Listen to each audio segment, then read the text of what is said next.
trauma u porodici. Znači, dešava se moment da obično dete memorira to kao trauma gde je bliskost i zavisnost opasna. Znači, dete u taj moment briše svoju mentalizaciju. Dete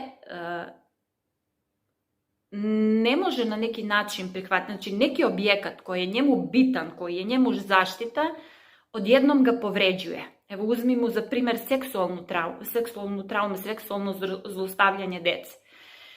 Dete smatra da je ono doprinelo da se to nešto desi. Dete smatra da je ono loše. I ono briše svoju mentalizaciju.